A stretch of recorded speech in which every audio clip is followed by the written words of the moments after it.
Hello historians, welcome to Decoding the Test and a quick look at World War II. Now as always, what we're about to go over is not everything I would want you to know to fully understand World War II. For that, make sure you know all the details that you see in front of you.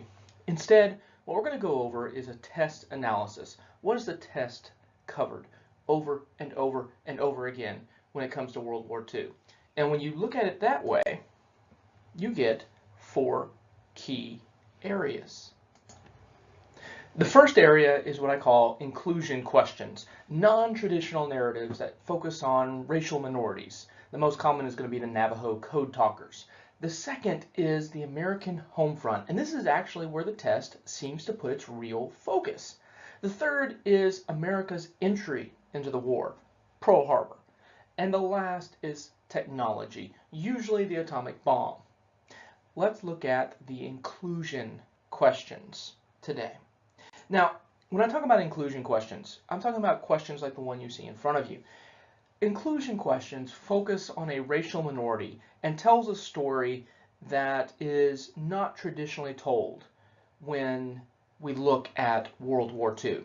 This can include the plight of Japanese Americans during the war, most specifically how they were interred and had their rights violated by executive order.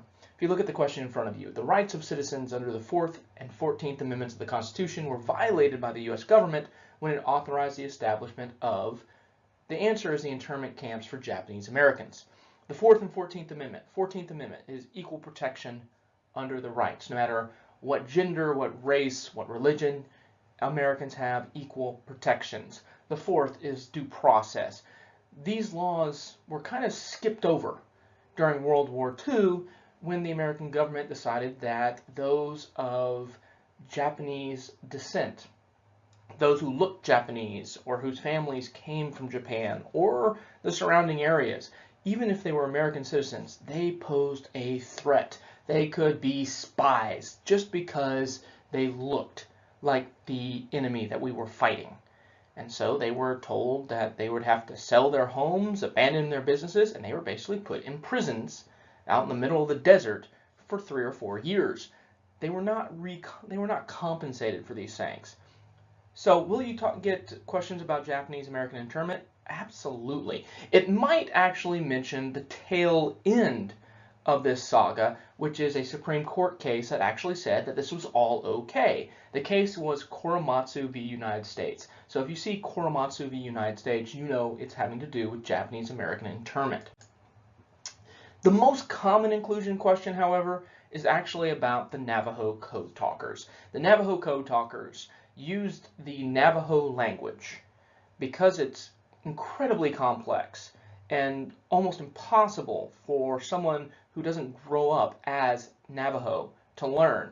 Well, these Native American soldiers use Navajo as code on the battlefield. So the Navajo code talkers come up all the time in the test.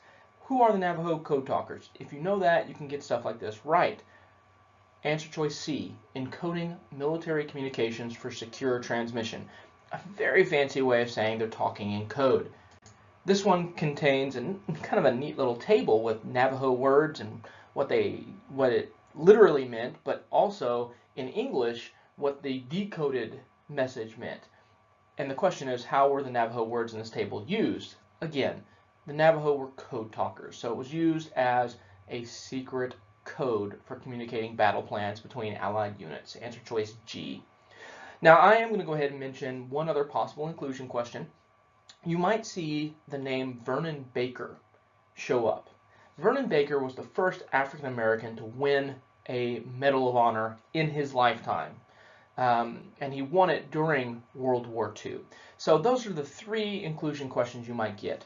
You're going to need to know Japanese American internment, you're going to need to know the Navajo code talkers, and then you might possibly need to know Vernon Baker as the first African American Medal of Honor winner. If there's no questions, comments, or screams of angst, I will see you guys in the next video.